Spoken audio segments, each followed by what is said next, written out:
The great council chamber fell silent as Commander Zaktha stepped forward. His green scales caught the light from the crystal dome above. The reptilian officer had fought in 3 wars and seen the rise of 12 civilizations. But today, fear showed in his yellow eyes. "We have a problem," he said to the 47 species gathered in the room. "The humans are moving again." A wave of nervous whispers spread through the chamber. The word human still made many aliens uncomfortable, even after 50 years of peace. At the far end of the room, Dr. Luna Vex floated in her energy field. Her translucent body glowed with worry. "What kind of movement?" asked Admiral Crix. The insect-like creature clicked his mandibles together. As head of the Mantari fleet, he had patrolled the edges of known space for decades. He knew the danger zones better than anyone. Zaktha activated the holographic display. A 3-dimensional map of the galaxy appeared in the center of the room. Most of it glowed blue, showing the territories of the Galactic Confederation. But, at the edge, a large section pulsed red. Human space. "Our sensors detected massive energy surges along their border 3 days ago," Zaktha explained. "The readings were unlike anything we've seen before. Whatever they're building in there, it's big." The chamber erupted in concerned chatter. Species that had never agreed on anything suddenly found common ground in their fear of humanity. The Saurians hissed. The Mantari buzzed. The energy beings of Vex's people flickered with anxiety.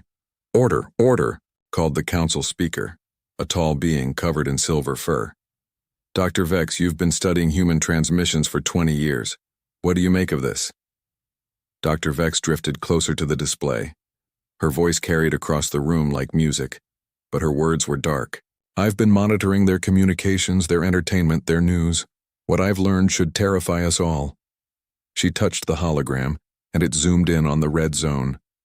"They call themselves humanity, but they're not the same species. That first left their homeworld. They've changed, evolved, in ways we can't understand." "Explain," demanded Admiral Crix. "In the past 50 years, they've had no contact with other species, no trade, no cultural exchange. Yet their technology has advanced faster than any civilization in galactic history. They speak of things they call impossible, as if they were simple problems to solve."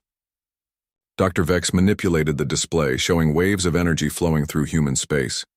"But it's not just their machines that have changed. Their people have too. I've intercepted training videos, medical reports, psychological profiles. What they consider a normal human today would have been their greatest warrior 50 years ago." "That's impossible," said the council speaker. "Evolution doesn't work that fast." "Natural evolution doesn't," Dr. Vex replied. "But humans don't believe in natural limits." The room fell quiet again. Everyone knew the stories. How humans had appeared in the galaxy 200 years ago with primitive ships and simple weapons. How they had fought everyone they met, not out of evil, but because they didn't know how to surrender. How they had turned every defeat into a learning experience and every victory into a stepping stone. "We offered them membership in the Confederation," said one of the older council members. "They refused, said they needed time to figure things out. That was 50 years ago." "And now?" asked Admiral Crix. Zaktha changed the display again. This time it showed a timeline of human activity over the past decades.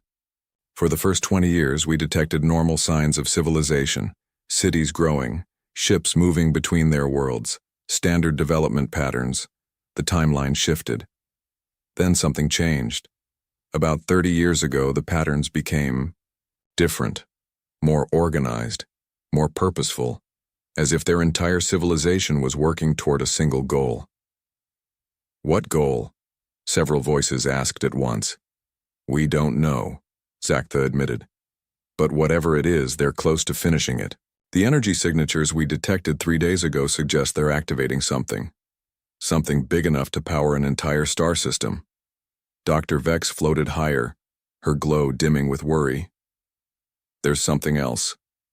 In their entertainment programs, they have stories about creatures called monsters. But in these stories, the monsters aren't evil. They're just different. And humans always find a way to understand them, to help them. or to stop them if they can't be helped. What does that mean? Asked the council speaker. I think it means they see themselves as the monsters now, and they're deciding what to do about it. Admiral Crick stood up, his 6 legs clicking on the floor. Then we need to know what we're dealing with. I volunteer my stealth fleet for reconnaissance. We can observe from a distance, gather intelligence, report back. Absolutely not, said several council members at once. The Treaty of Cosmic Peace specifically forbids entering human space, reminded the council speaker. The treaty also requires us to protect Confederation members from external threats, Admiral Crix countered. If humans have become dangerous, we need to know. Dr. Vex drifted between them. I support Admiral Crix's proposal, but we must be careful, very careful. Humans have a saying, curiosity killed the cat. I fear we may be the cat in this situation. The debate continued for hours. Some wanted to contact humans directly. Others wanted to reinforce the border. A few suggested they should try to make peace before it was too late. In the end, they voted. It was close, but Admiral Crix got his mission. Take your best ships, ordered the council speaker. Stay outside their sensor range, observe only. No contact, no interference. And if you see anything that suggests immediate danger, you retreat immediately. Admiral Crix bowed his head. Understood. We launch at first light. As the council session ended, Dr. Vex approached the Admiral. Be careful, old friend. I've spent decades studying humans. The more I learn about them, the more I realize we never really understood what they were capable of. What do you think we'll find out there? He asked. Dr. Vex's glow flickered like a dying star. I think we'll find out why no one dares cross into human space. And I think we'll discover that maybe, just maybe, that's been protecting us all along. That night, as Admiral Crix prepared his fleet, he couldn't shake Dr. Vex's words. 50. Years ago, humans had been the newcomers, the primitive species that everyone looked down on. Now they were the unknown factor that kept the galaxy's most advanced civilizations awake at night. Tomorrow, he would find out why. His ships launched. In the pre-dawn darkness, sleek vessels designed for stealth and observation, as they crossed into the outer reaches of space, heading toward the red zone on every star chart, Admiral Crix wondered if they were making the biggest mistake in galactic history. Behind them, the lights of Confederation space grew smaller. Ahead, the darkness of human territory waited, and somewhere in that darkness something massive was stirring to life. Captain Jake Morrison was drinking his morning coffee when the alarm started. The hot liquid spilled across his desk as he jumped up, but he ignored the mess. In the 3 years he had commanded the deep space station Cerberus, the proximity, alarms had never gone off. "Report!" he shouted as he ran onto the bridge. Lieutenant Amy Chen turned from her communications console, her face pale. "Sir, we have multiple contacts approaching from Confederation space. Computer identifies them as Mantari stealth vessels." Morrison felt his blood turn cold. The Mantari were the galaxy's best scouts. If they were here, it meant the Confederation was finally making a move. He had hoped this day would never come. "How many ships?" he asked. 12, sir. They're trying to stay hidden, but our new sensor array picked them up 2 light years out. Morrison nodded grimly. The sensor array was part of the improvements they had made to all human outposts over the past decade. The aliens had no idea how far human technology had advanced. Time to intercept? At current speed, they'll reach our outer perimeter in 6 hours. Morrison walked to the center of the bridge.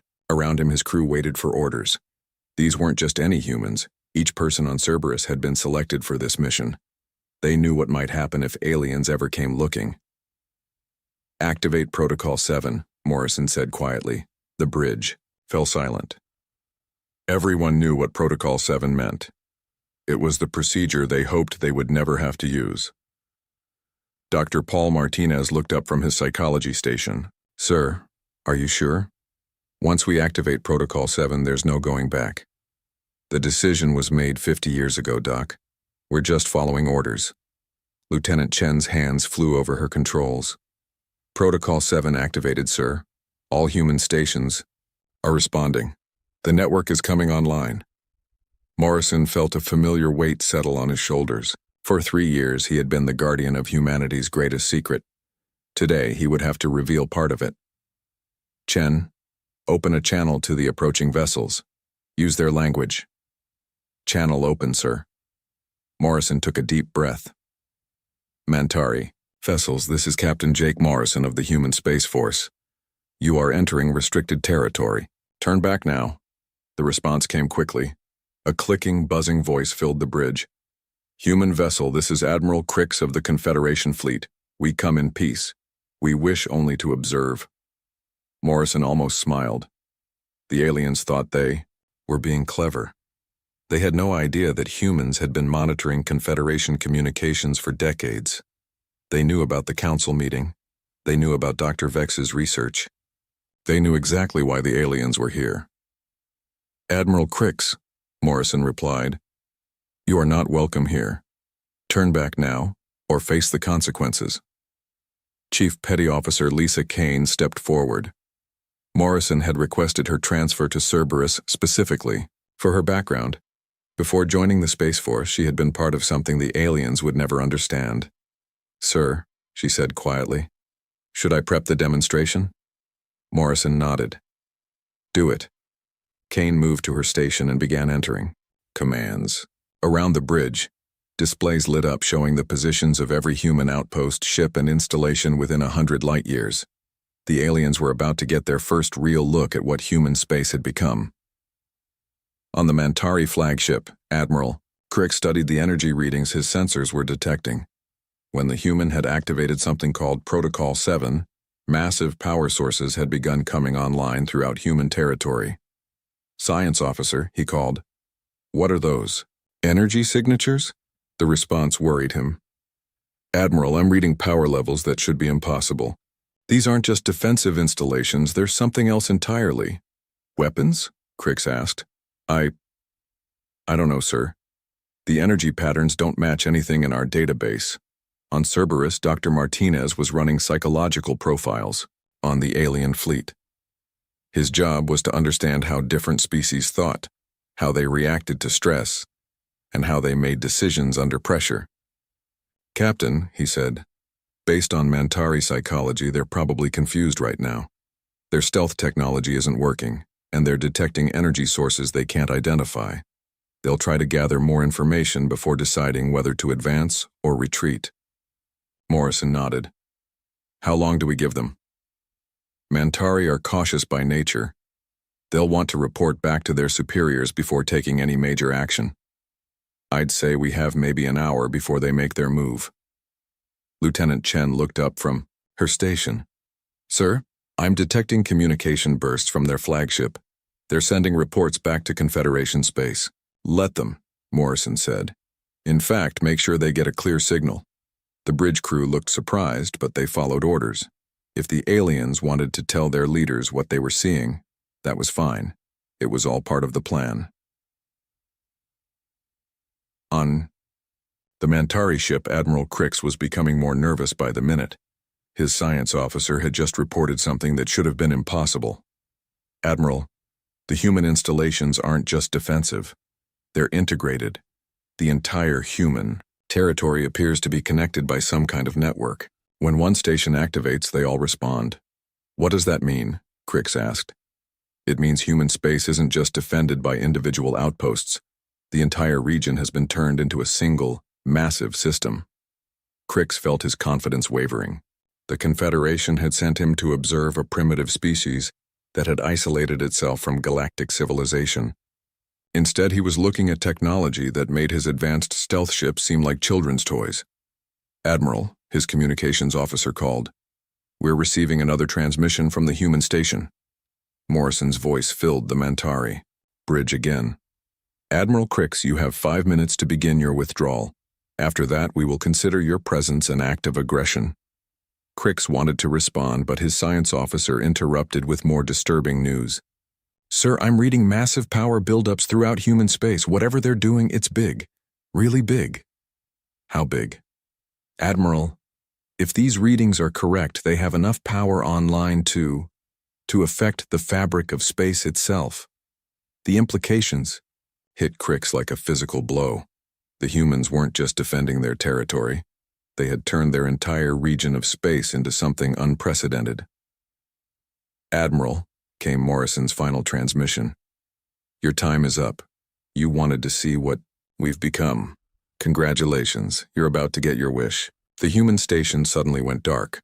All energy signatures vanished from Crix's sensors. The space around them became eerily quiet. Then slowly, something began to happen. The stars themselves seemed to shift. Space twisted in ways that violated every law of physics Crix knew. And in the center of it all, human space began to glow with an impossible light. Admiral Crix realized with growing horror that they weren't just observing humans anymore. They were trapped in whatever the humans had built. And based on the energy readings now flooding his sensors, the humans had just activated something that could reshape reality itself. The last thing he heard before his communications went dead was Captain Morrison's voice, calm and terrifying in its certainty. "You wanted to know why no one dares cross into human space, Admiral? Now you're going to find out firsthand. Welcome to humanity's greatest achievement. We call it evolution." Admiral Crix watched in horror as space itself began to change around his fleet. The stars that had been in fixed positions for millions of years started to move, not in straight lines like ships or planets, but in impossible spirals that made his eyes hurt to follow. "Science officer!" he shouted over the alarm sounds filling his bridge. "What's happening?" The response came back filled with panic. "Admiral, our instruments can't make sense of the readings. It's like the humans have taken control of physics itself." Before Crix could respond, a new voice came through their communication system. It was calm, professional, and completely terrifying in its confidence. "Admiral Crix, this is Colonel Ben Harris, Sol Defense Grid. Please remain calm. You are not in immediate danger, but you are now inside our space. We control everything here." Crix found his voice. "What have you done? This is impossible." "Impossible is a word we stopped using 50 years ago," Harris replied. "You wanted to observe human space, now you're part of it. Welcome to the Darwin Project." On the human command ship Harbinger, Colonel Harris stood before a wall of screens showing the trapped alien fleet. Around him, his crew worked with the quiet efficiency that had become the hallmark of evolved humanity. "Dr. Williams," he called to the scientist at the central station, "are our guests ready for the full demonstration?" Dr. Kate Williams looked up from her controls. She had spent 30 years working on the Darwin Project, watching humanity transform itself into something unprecedented in galactic history. Today, she would finally show the universe what they had accomplished. "All systems are green, Colonel. The aliens are completely contained within our field. They can observe but not interfere." Harris nodded. "Then let's show them what we've become. Activate Phase 1. Throughout human space, installations that had been dormant for decades began to wake up. These weren't weapons or shields in any traditional sense. They were something far more fundamental. Tools that could reshape the basic laws of reality within a defined area.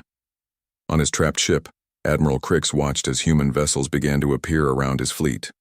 But these ships were like nothing in any database. They seemed to change shape as he watched, adapting to conditions in real time. "Admiral," his communications officer called, "I'm receiving data streams from the human ships. They're sharing information with us." "What kind of information?" "Everything, sir. Their history, their technology, their philosophy. It's like they want us to understand what we're seeing." Crix authorized the data transfer, though every instinct told him it was a trap. As the information flowed into his ship's computers, he began to understand the true scope of what humanity had accomplished. Dr. Williams's voice came through the communications system, speaking directly to the alien fleet. "Admiral Crix, what you're seeing is the result of 50 years of focused evolution. When we first met your species, we realized something important. We were not ready to be part of galactic civilization." "Why not?" Crix asked, though he was beginning to suspect the answer. "Because we were still limited by what we thought was possible. Your species, all the species in the Confederation, had reached a comfortable level of advancement and stopped growing. You had achieved peace by accepting limitations. On the Harbinger, Commander Alex Turner stepped forward. He was the pilot of humanity's most advanced ship, but more than that, he was an example of what humans had become. His reflexes were faster than any natural creature. His mind could process information at speeds that would overwhelm most computers. Yet he still retained the curiosity and determination that made humans unique. "Show them the cities, Turner," suggested Dr. Williams smiled and activated another set of displays. Throughout human space, the alien fleet could now see human settlements. But these weren't cities in any traditional sense. They were living, growing structures that adapted to their inhabitants' needs in real time. "This is impossible," Crix whispered. "You keep using that word," said General Rick Stone as his image appeared on Crix's screen. Stone was the supreme commander of human space forces, and looking at him, Crix could see something that chilled him to his core. This wasn't just a human anymore. This was something that had evolved beyond normal limitations while somehow remaining fundamentally human. "General Stone," Crix said, trying to keep his voice steady. "What do you want from us?" "Nothing," Stone replied simply. "We don't want your territory. We don't want your resources. We don't want to rule your people. We just want to be left alone to continue growing." "Then why show us this? Why reveal your capabilities?" Dr. Williams answered. "Because isolation only works if others respect it. For 50 years, your Confederation has wondered why we withdrew from galactic society. You've created myths and legends about us. You've feared us without understanding us." She gestured to the displays showing human achievements. "Today, you learn the truth. We didn't withdraw out of fear or hatred. We withdrew because we knew what we could become, and we weren't sure the galaxy was ready for it." Commander Turner stepped closer to his communication console. "Every human child today can do things that would have been considered superhuman 50 years ago. Every human worker has capabilities that exceed your military elites. Every human scientist can process information at speeds that would burn out your most advanced computers." "But you're still human?" Crix asked. "More human than ever," General Stone replied. "We haven't lost our core nature. We've just removed the artificial limits that biology and technology once imposed on us." The data streams continued to flow, showing the aliens exactly how humanity had transformed itself. They had not just advanced their technology, they had evolved their biology, enhanced their psychology, and restructured their entire civilization around the principle of continuous improvement. The Darwin Project wasn't just about making better humans, Dr. Williams explained. It was about creating a species that could adapt to any challenge, survive any threat, and solve any problem. We became what we needed to become. Admiral Crix felt a deep fear settling in his chest. "And what did you need to become?" General Stone's image flickered as he smiled, and for a moment, Crix saw something in that smile that made him understand why no species had dared challenge humanity. "We became the species that stands between the galaxy and everything that wants to destroy it. We became the immune system of civilization itself." "What does that mean?" Crix asked. "It means, Admiral, that while your people have been focused on maintaining peace and stability, we've been preparing for war. Not war against you, but war against the things that are coming. The threats that exist beyond the edge of known space. The dangers that your comfortable civilizations aren't equipped to handle," Dr. Williams added. "We've been monitoring signals from the galactic rim for decades. There are things out there that would end your Confederation in a matter of months. Ancient machines that consume entire star systems.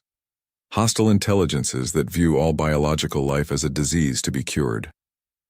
"Why haven't you warned us?" Crix demanded. "Because you wouldn't have believed us," Stone replied. "And because you couldn't have done anything about it anyway, but we can." Commander Turner moved to the front of his bridge. "In approximately 10 years, the first wave will reach Confederation space.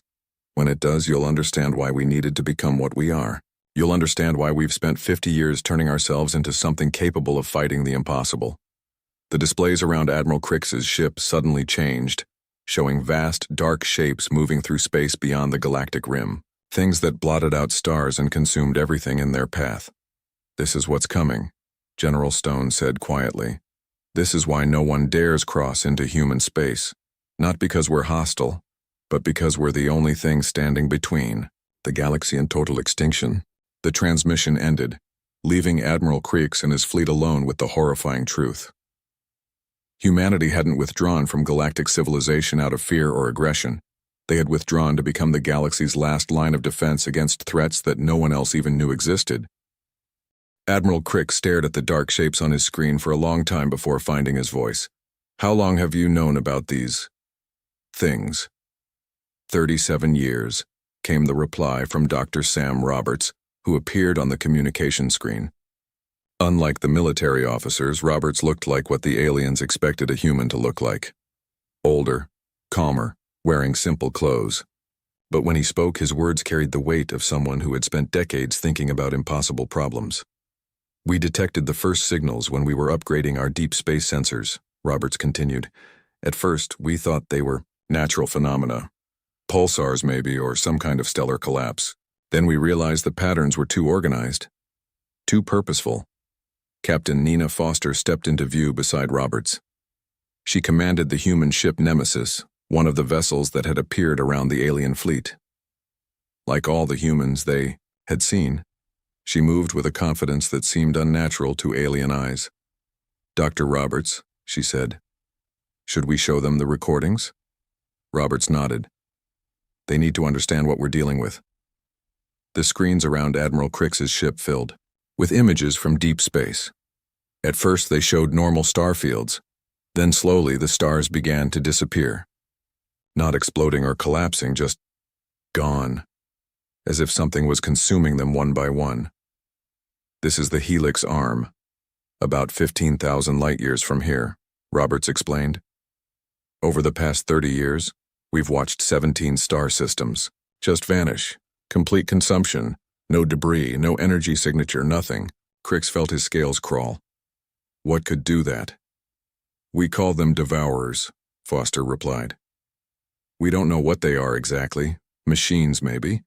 Or something that was once alive and became something else? What we do know is that they're headed this way." A new figure appeared on the screen. Sergeant Mike Davis looked like he should have been a normal human soldier, but as Crix watched, Davis did something that made the alien admiral's eyes widen in shock. He lifted a piece of metal that should have weighed several tons, twisted it into a new shape with his bare hands, then set it down gently. "Don't be alarmed," Roberts said, noticing Crix's reaction. "Sergeant Davis is demonstrating enhanced human capabilities. Physical strength is just one aspect of what we've become." "That's impossible," Crix whispered. Davis smiled, and it was a surprisingly warm expression.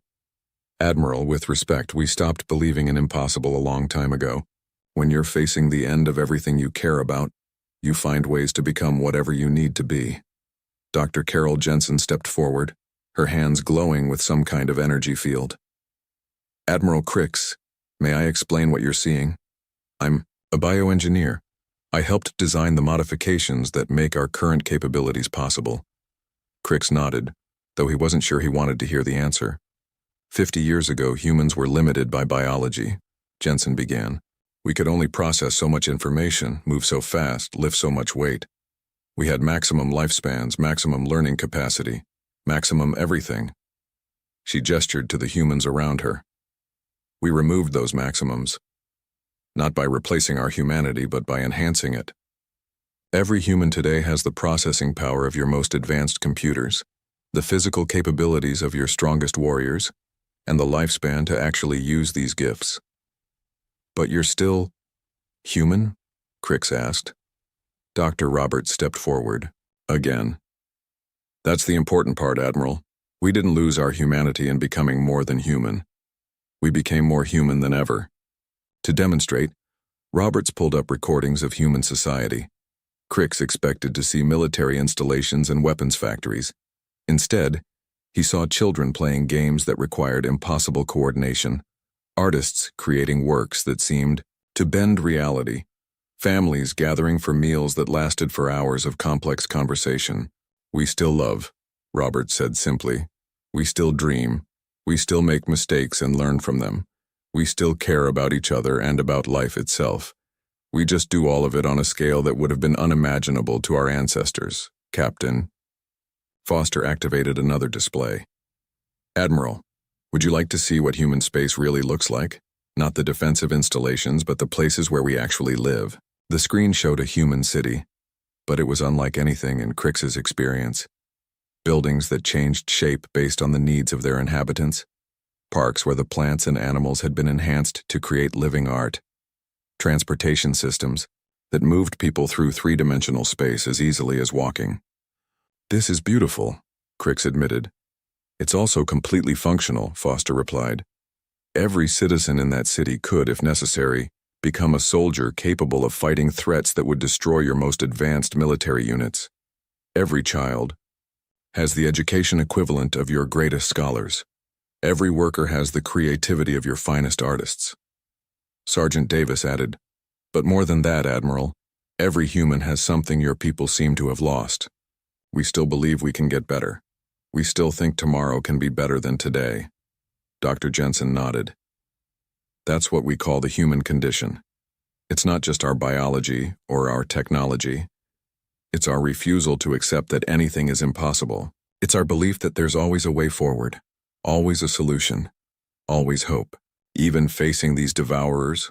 Crix asked. Especially facing the devourers, Roberts replied.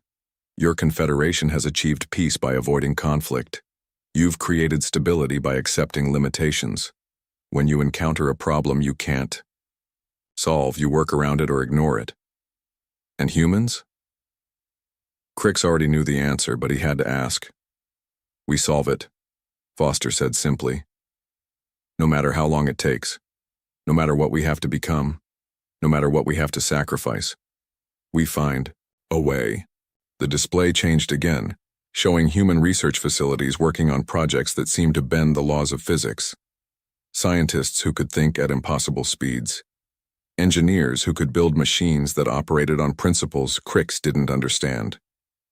For 37 years we've been preparing, Dr. Jensen explained.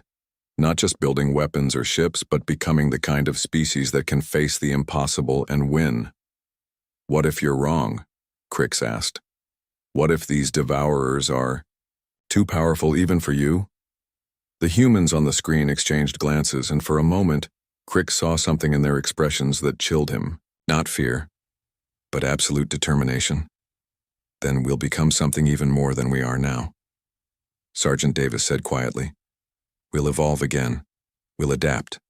We'll find a way. Dr. Roberts stepped closer to the camera.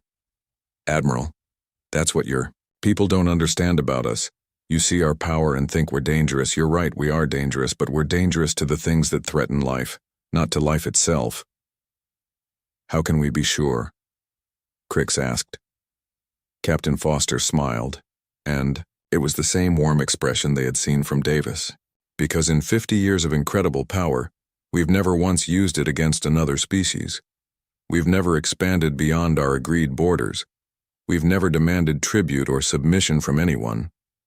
Instead, Roberts added, we've spent 5 decades preparing to die for people who don't even know we're protecting them. That's the human condition, Admiral. We don't seek to conquer, we seek to preserve. We don't want to rule the galaxy, we want to save it. The transmission paused, and Crix realized the humans were giving him time to process what he'd learned. Around him, his crew sat in stunned silence, trying to understand what they had witnessed. Finally, Dr. Roberts spoke again. Admiral, you came here to learn why no one dares cross into human space. Now you know. It's not because we're hostile. It's because we're the last line of defense against things that would end everything you've ever known. And we're about to find out if 50 years of preparation will be enough. The alarm started 3 days later. Admiral Crix was still in human space, still trying to understand everything he had learned, when his communications officer called out in panic. Admiral! Multiple fleets approaching human territory from all directions. Crix rushed to his sensor station. The display showed dozens of ships from different Confederation species. Saurian attack fleets, ethereal research vessels, even the massive warships of the usually peaceful crystals. They were all heading toward human space. Admiral, came Captain Morrison's voice from the human station Cerberus. We know about the other fleets. We've been tracking them since they left their homeworlds. How is that possible? Crix asked. Some of those ships only launched yesterday. We have our ways, Morrison replied calmly. The real question is, are you going to help us handle this situation, or are you going to be part of the problem? Before Crix could answer, a new voice filled his bridge. It was warm, but carried absolute authority. Admiral Crix, this is President Dan Clark of the Human Coalition. We need to talk. The image that appeared on Crix's screen showed a man who looked completely ordinary. President Clark could have been any middle-aged human from the old days, but his eyes held depths that spoke of experience beyond normal understanding. Mr. President, Crix said carefully, my government didn't authorize these other fleets. We know, Clark replied. Each species made their own decision to investigate human space. The Saurians want to test our defenses. The Ethereals want to study our technology. The crystals are afraid we're planning to attack someone. Clark paused, looking directly at Crix through the screen. They're all making the same mistake you made, Admiral. They think this is about them. What do you mean? Admiral Sarah Brooks? Show him. A new figure appeared beside President Clark. Admiral Brooks wore a simple uniform, but something about her presence made Crix instinctively straighten up. This was someone who had commanded forces beyond imagination. Admiral Crix, Brooks said, while your various fleets have been approaching our territory, we've been detecting something else. Look at these readings. The display filled with sensor data that made Crix's blood run cold. The dark shapes they had seen before were moving faster now. Much faster. What the humans had said would take 10 years was going to happen in 10 months. The devourers have accelerated, Brooks explained. Something has made them change course toward inhabited space. Our best analysis suggests they detected the energy signatures from all these fleets moving around. President Clark stepped forward. Admiral, the invasion you and your allies are planning isn't going to happen, because in about 6 hours we're all going to be too busy fighting for our lives. 6 hours? Crix whispered. The lead elements of the Devourer fleet just entered our sensor range, said Dr. Tony Mitchell as he joined the conversation. We're activating the integration protocol. What's that? Crix asked, though he wasn't sure he wanted to know. It's how we bring the rest of the galaxy up to speed, President Clark replied. Admiral, you and every ship in your various fleets are about to receive a complete download of human technology, tactics, and capabilities. We're going to turn your people into something that can help us fight. Commander Lisa Park stepped into view. Unlike the others, she looked exactly like what Crix expected a diplomat to look like. Professional, calm, reassuring. But her next words were anything but reassuring. The integration protocol will enhance your ships, your weapons, and your people to approximately 10% of human capability, Park explained. It's not permanent and it's not comfortable, but it's the only way you'll survive what's coming. You're going to change us? Crix asked in horror. Temporarily, President Clark said, with your permission. We won't force this on anyone, but Admiral, look at your screens. Look at what's heading toward your homeworlds. Then decide if you want to face it with your current capabilities. Crix looked at the sensor readings again. The Devourer fleet was massive. Ships the size of moons moving in formations that stretched across light years. Behind them came something even worse, a darkness that seemed to consume space itself. How many? He asked quietly. 17,000 capital ships in the first wave, Admiral Brooks replied. We estimate about 4 million smaller vessels, and something we're calling a void bringer. It's approximately the size of a small planet and appears to be some kind of command structure. How many ships do you have? 312, Brooks said simply. Crix stared at her. That's impossible. You can't fight 17,000 ships with 300. Admiral, President Clark said gently, you're still thinking in terms of normal ships and normal tactics. We stopped being normal 50 years ago. Dr. Mitchell activated new displays. The integration protocol isn't just about upgrading your technology. It's about showing you how to think differently, how to see solutions where you once saw only problems. What do you need us to do? Crix asked. Commander Park smiled. Help us save the galaxy, Admiral. Help us show the universe that life is worth fighting for. The transformation began immediately. Admiral Crix felt his mind expand as human knowledge flowed into his consciousness. His ship's systems upgraded themselves in real time. Around him, his crew changed as their capabilities grew beyond anything they had thought possible.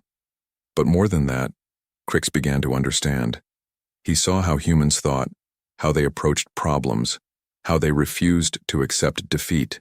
For the first time in his life, he felt what it was like to believe that any challenge could be overcome. "Admiral," came Brooks' voice, "your fleet is now integrated with our defensive network. You're about to see what human space really is." The stars around them began to move again, but this time Crix understood what was happening. Human space wasn't just territory defended by ships. It was a weapon system the size of a solar system, designed to fight threats that normal civilizations couldn't even imagine. "All Confederation fleets, this is President Clark," came the broadcast to every approaching ship. "You came here to investigate human space. Instead, you're going to help us defend it. In 30 minutes, the greatest threat in galactic history will arrive. When it does, you'll understand why we needed 50 years to prepare, and why we spent that time becoming something worthy of the trust you're about to place in us." Admiral Crix felt the integration protocol complete its work. He was still himself, still Mentari, but now he could think at speeds that would have burned out his brain hours before. He could see tactical solutions that had been invisible moments ago. He could understand weapons that operated on principles his species had never discovered. "Admiral Brooks," he said, surprised by the confidence in his own voice, "what are your orders?" "Simple, Admiral," Brooks replied. "We're going to show these devourers something they've never encountered before. We're going to show them what happens when life refuses to give up." President Clark's final transmission went out to every ship in the growing fleet. "To all vessels, human and alien alike. Today we find out if 50 years of preparation was enough. Today we discover whether one species' refusal to accept the impossible can save an entire galaxy. Today no one fights alone." As the Devourer fleet emerged from the darkness between stars, Admiral Crix realized that everything had changed. The aliens had come to human space to investigate a mystery. Instead, they had become part of the solution to the greatest crisis in galactic history. And for the first time since he had entered human space, Admiral Crix wasn't afraid, because now he understood what the humans had been trying to tell him all along. Sometimes the only way to protect what you love is to become something greater than what you were. And sometimes that transformation changes not just you, but everyone around you. The battle for the galaxy was about to begin, and this time life was going to fight back.